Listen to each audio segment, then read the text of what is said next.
Hello, എല്ലാവർക്കും നമസ്കാരം. നിങ്ങളേവരും കാത്തിരിക്കുന്ന അലീനയുടെ നാളത്തെ വിശേഷത്തിലേക്ക് എല്ലാ കൂട്ടുകാർക്കും സ്വാഗതം. എല്ലാവർക്കും നല്ലൊരു ശുഭരാത്രി നേർന്നുകൊണ്ട് തന്നെ നമുക്ക് നാളത്തെ വിശേഷത്തിലേക്ക് കടക്കാം കേട്ടോ. അപ്പൊ നമ്മുടെ ചാനൽ ആരെങ്കിലും ആദ്യമായിട്ട് കാണുന്നുണ്ടെങ്കിൽ ഒന്ന് സബ്സ്ക്രൈബ് ചെയ്ത് വെച്ചേക്കണം. അതിനോടൊപ്പം നമ്മുടെ വീഡിയോ ഇഷ്ടപ്പെടുന്നവർ ഒരു ലൈക്കും കൂടെ, അതിന്റെ കൂടെ ഒരു ഹൈപ്പും കൂടെ ചെയ്യണം കേട്ടോ.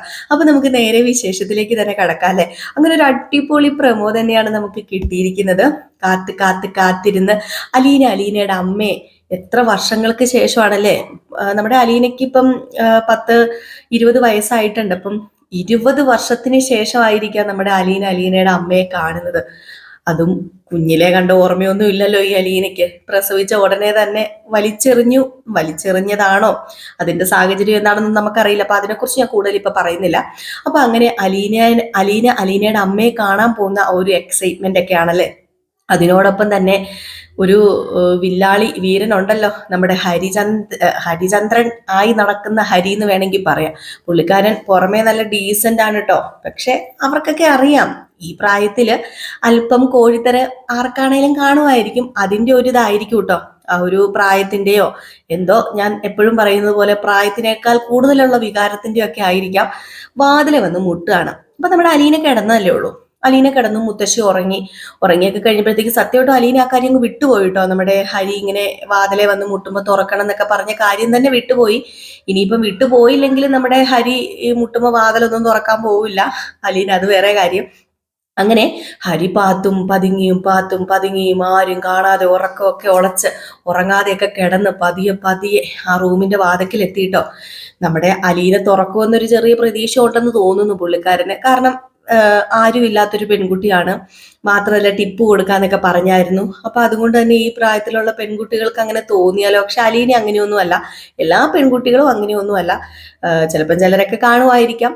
അങ്ങനെ ചിലപ്പം ആ വീട്ടിൽ വേലയ്ക്ക് വന്ന് നിന്ന് ആരെങ്കിലും ഒക്കെ ആയിട്ട് പുള്ളിക്കാരൻ, അതായത് ഹരിക്ക് അങ്ങനെ ഒരു ബന്ധവും ഉണ്ടായിരുന്നായിരിക്കാം. അതുകൊണ്ടായിരിക്കുമല്ലോ ഒരു മടിയും കൂടാതെ അലീനയോട് ചെന്ന് പറഞ്ഞത്, ഞാൻ വാതിലയിൽ മുട്ടും, വരുമ്പോ തുറക്കണം എന്നൊക്കെ. ചിലപ്പം പൈസയ്ക്ക് വേണ്ടിയൊക്കെ ചിലപ്പോൾ ആരെങ്കിലും വന്ന് നിന്ന വേലക്കാരി അങ്ങനെയൊക്കെ ചെയ്തിട്ടുണ്ടായിരിക്കാം. അതുകൊണ്ടായിരിക്കാം നമ്മുടെ ഹരിക്ക് അത്രയ്ക്കൊരു വിശ്വാസം. പക്ഷെ അത്രക്കാരിയല്ല നമ്മുടെ അലീന, അത് ഹരിക്ക് അറിയില്ലല്ലോ. അങ്ങനെ വാതിലെ വന്ന് കൊട്ടുകയാണ്. വാതിലെ വന്ന് പതിയെ കൊട്ടുന്നു. ഒത്തിരി പടപടാ കൊട്ടുന്നില്ല കേട്ടോ, പതിയെ കൊട്ടുന്നു. കണ്ണ് തുറന്നില്ല അലീന. പിന്നെ വാതിലെ വന്നത് കൊട്ടിയപ്പോഴത്തേക്കും പെട്ടെന്ന് കണ്ണ് തുറക്കാണ്. പെട്ടെന്ന് കണ്ണ് തുറന്നിട്ട് അലീന ഫസ്റ്റ് മുത്തശ്ശീനെ ആട്ടോ നോക്കുന്നത്. മുത്തശ്ശീനെ നോക്കുമ്പോൾ മുത്തശ്ശി നല്ല ഉറക്കാണ്, മരുന്നൊക്കെ കഴിക്കുന്നതാണ്. അപ്പൊ അതിന്റെ ആ ഒരു ഇത് കാരണമൊക്കെ ഉറങ്ങി പോകൂലോ. അപ്പൊ നല്ല ഉറക്കാണ്. അപ്പൊ അലീന പേടിച്ചിട്ട്, എന്റെ പൊന്നി ഈശോയെ, ഞാൻ എന്തൊക്കെ അനുഭവിക്കേണ്ടി വരുന്നത് ഇവിടെ, എനിക്കറിയില്ലല്ലോ. ഞാൻ എന്തൊക്കെ അഭിമുഖീകരിക്കേണ്ടി വരും ഇവിടെ. ഞാൻ ഇനിയിപ്പോ എന്താ എന്റെ ഈശോയെ ചെയ്യുന്നത്, എനിക്കറിയില്ല. ഇങ്ങനെ ഈ ചെക്കൻ ഇങ്ങനെ കാണിക്കാൻ തുടങ്ങിയിട്ടുണ്ടെങ്കിൽ അത് എനിക്കും കൂടെ പേരുദോഷമാവില്ലേ. എന്റെ ഈശോയെ, എന്നെ കാത്തോണേ എന്നൊക്കെ പറഞ്ഞ് കൈയൊക്കെ രണ്ടും മുറുകെ പിടിച്ച് പ്രാർത്ഥിച്ചിട്ടാട്ടോ കിടക്കുന്നത്. എന്ത് ചെയ്താൽ നമ്മുടെ അലീന വാതിൽ തുറക്കുന്നില്ല. വാതിൽ തുറന്നു കഴിഞ്ഞിട്ടുണ്ടെങ്കിൽ അവിടെ എന്തെങ്കിലും ഒരു ചീത്തപ്പേര് നമ്മുടെ അലീനയ്ക്ക് ഉണ്ടാകും. ഇപ്പം വേണമെങ്കിൽ അലീനയ്ക്ക് വാതിൽ തുറക്കാം, രണ്ട് വഴക്ക് പറയാനായിട്ട്.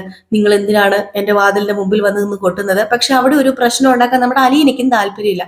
അങ്ങനെ പ്രശ്നം ഉണ്ടാക്കേണ്ട കാര്യം അലീനയ്ക്കില്ല. അതുകൊണ്ട് അലീന ഈശോയെയും മനസ്സിൽ ധ്യാനിച്ചുകൊണ്ട് കുരിശൊക്കെ വരച്ച് കന്യാമറിയത്തിനെയൊക്കെ വിളിച്ച് ഒക്കെയാണ് നമ്മുടെ അലീന ഇവിടെ കിടക്കുന്നത്. നമ്മുടെ ഹരി വിചാരിച്ചതുപോലെ അലീന വാതിൽ തുറക്കുകയോ വേറെ ഒന്നും ഉണ്ടായില്ല. ഹരി എന്ത് ചെയ്തു, 3-4 കൊട്ടിട്ട് കോപ്പ് എന്ന് പറഞ്ഞുകൊണ്ട് നമ്മുടെ ഹരിയുടെ വഴിക്കും പോയിട്ടോ. ഹരിക്ക് മനസ്സിലായി ഈ പൂട്ട് തുറക്കാനൊന്നും പറ്റത്തൊന്നുമില്ല. നമ്മുടെ അലീനയുടെ മനസ്സ് തുറക്കണമെങ്കിൽ അത് നമ്മുടെ ആർക്കാ, മനുശങ്കർ വരണം. ഇനി മനുശങ്കറിനെ കൊണ്ടല്ലാതെ അലീനയുടെ മനസ്സ് പൂട്ടി വെച്ചേക്കുന്നൊന്നും തുറക്കാൻ ആരെ കൊണ്ടും പറ്റില്ല.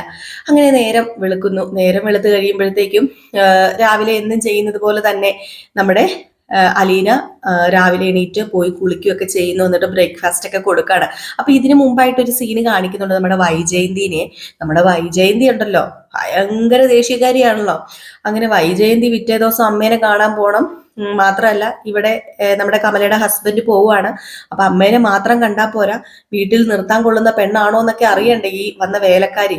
അപ്പം വേലക്കാരി എന്നൊക്കെ പറഞ്ഞു കഴിഞ്ഞിട്ടുണ്ടെങ്കിൽ ഇത്രയും നല്ലൊരു പെണ്ണാണെന്ന് ഓർക്കും അങ്ങനെ ഒരു വിചാരവും ഇല്ല കേട്ടോ നമ്മുടെ ജയന്തിക്ക്. അപ്പം ജയന്തി ഇങ്ങനെ പറയുന്നുണ്ട് കാണാൻ പോണം എന്നൊക്കെ പറഞ്ഞ് വെപ്രാളപ്പെട്ട് എല്ലാം ഒതുക്കി പറക്കുകയൊക്കെയാണ്. അപ്പോഴത്തേക്കും ജയന്തിയോട് പറയുന്നുണ്ട്, നീ കണ്ടു കണ്ടു കഴിഞ്ഞിട്ടുണ്ടെങ്കിൽ കണ്ണും പൂട്ടി നിനക്ക് അവളെ വിശ്വസിക്കാം.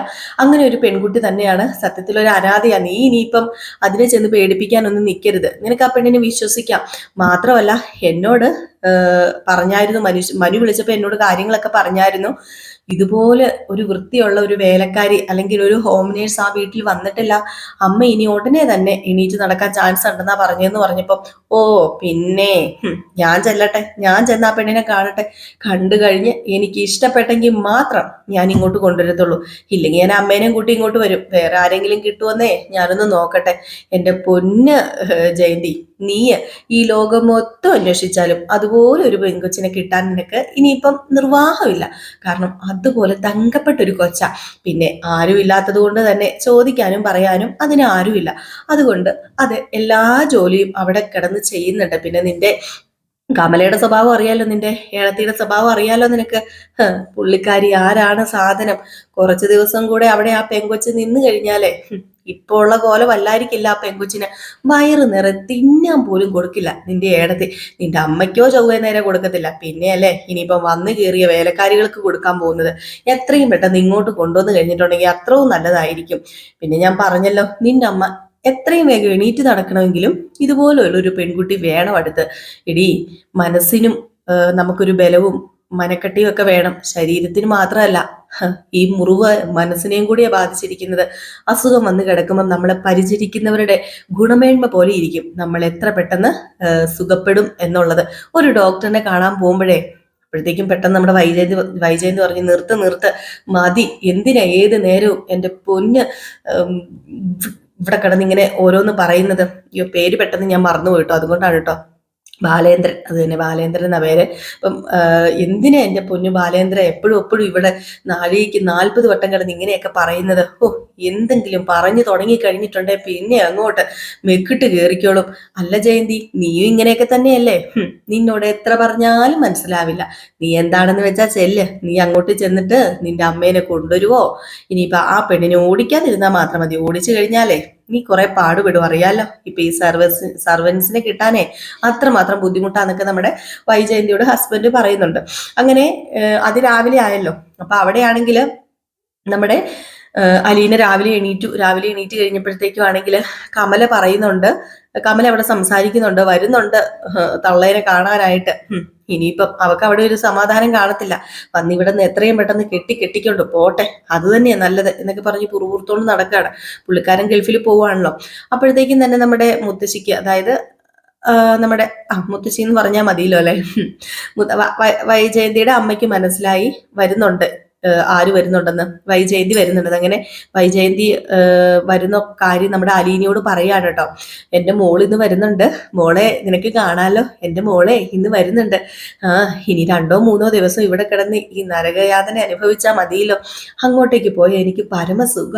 എൻ്റെ 2 മക്കളുണ്ട്. ദേ എൻ്റെ വൈജയന്തിയുടെ പിള്ളേരെ നീ കണ്ടിട്ടില്ലല്ലോ, ഇതുപോലെ തങ്കക്കുടം പോലത്തെ 2 പിള്ളേര്. എൻ്റെ മോളുടെ സ്വഭാവമൊന്നും അല്ല കിട്ടിയിരിക്കുന്നത്. ബാലേന്ദ്രനില്ലേ നിന്നെ കൊണ്ടുവരാൻ വന്നത് മനുവിന്റെ കൂടെ? ബാലേന്ദ്രന്റെ സ്വഭാവ. അവനൊരു പാവാണെന്നേ. അവന് സത്യം പറഞ്ഞു കഴിഞ്ഞിട്ടുണ്ടെങ്കിൽ എൻ്റെ മോളെ സഹിക്കുന്നതിന് സമ്മതിക്കണം. എൻ്റെ മോളുണ്ടല്ലോ ഭയങ്കര ദേഷ്യക്കാരിയാ വൈജയന്തി. ആരാ സാധനം എന്നറിയാമോ? ദേ ബാലേന്ദ്രനെ വരച്ച വരയിൽ നിർത്തും.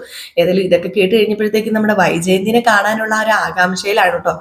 അങ്ങനെ നമ്മുടെ വൈജയന്തി വരികയാണ്.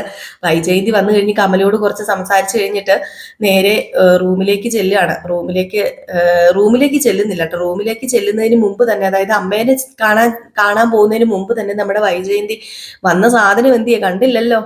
അവിടെ നിന്ന് തിരുവനന്തപുരത്ത് നിന്ന് കെട്ടിച്ച് ഇങ്ങോട്ട് കൊണ്ടുവന്നിട്ട് എന്തിയെ കാണുന്നില്ലല്ലോ എന്ന് പറഞ്ഞു. തിരുവനന്തപുരത്ത് നിന്ന് കണ്ടാണല്ലോ നമ്മുടെ അലീന വന്നത്, അവിടെ കണ്ടല്ലായിരുന്നോ? എവിടെ നിലുവാട്ടെ. അലീനയെ അങ്ങനെ കാണാൻ വേണ്ടി ഇരിക്കുകയാണ്. അലീനയാണെങ്കിൽ വൈജയന്തി വന്നു എന്ന് പറഞ്ഞിട്ട് ഓടിച്ചെല്ലുകയാണ് കേട്ടോ. ഓടിച്ചെന്ന് ഇങ്ങനെ വാതിലിന്റെ മറവിൽ നിൽക്കുക. അപ്പോഴേക്കും നമ്മുടെ അലീനയെ കണ്ടു കമല. അപ്പം കമല പറഞ്ഞു, ദേ വന്ന് നിൽക്കുന്ന അവള് എന്ന് പറഞ്ഞു. അങ്ങനെ നമ്മുടെ വൈജയന്തിയുടെ മുന്നിലേക്ക് വരികയാണ്. വലിയ ആകാംക്ഷയോടുകൂടി തൻ്റെ അമ്മേനെ ആദ്യമായിട്ട് കാണുന്ന എല്ലാ സന്തോഷവും എല്ലാ വികാരങ്ങളും നമ്മുടെ അലീനയുടെ മുഖത്ത് കാണാനായിട്ട് നമുക്ക് സാധിക്കുന്നുണ്ട്. പക്ഷെ വൈജയന്തിക്ക് അറിയില്ലല്ലോ മുമ്പിൽ വന്ന് നിൽക്കുന്നത് സ്വന്തം മകളാണെന്ന്. അതുകൊണ്ട് തന്നെ ആ ഒരു രീതിയിലല്ല നമ്മുടെ വൈജയന്തി അലീനയോട് പെരുമാറുന്നത്. വൈജയന്തി എല്ലാരോടും എങ്ങനെയാണോ പെരുമാറുന്നത് ആ ഒരു രീതിയിൽ തന്നെയാണ് വൈജയന്തി അലീനയോടും പെരുമാറുന്നത്. എൻ്റെ അമ്മ ഇച്ചിരി കടുപ്പം പിടിച്ചതാണെന്ന് നമ്മുടെ അലീനയ്ക്ക് മനസ്സിലാവുന്നുണ്ട് കേട്ടോ. അപ്പൊ ഇതൊക്കെ കോർത്തിണക്കിക്കൊണ്ട് ഒരു അടിപൊളി വിശേഷമായിട്ട് നാളെ വരാൻ പോകുന്നു. നാളെ രാവിലെ നമ്മൾ കറക്റ്റ് ഒരു 8 മണിയോടൊക്കെ കൂടി കഥയുമായിട്ട് വരുന്നതായിരിക്കും. അപ്പൊ മിസ് ചെയ്ത് കളയരുത്, രാവിലെയും കാണണേ. അപ്പൊ എല്ലാവർക്കും ടാറ്റ ബൈ ബൈ. ഒരു ലൈക്കും കൂടി അടിച്ചിട്ട് പോകണം കേട്ടോ.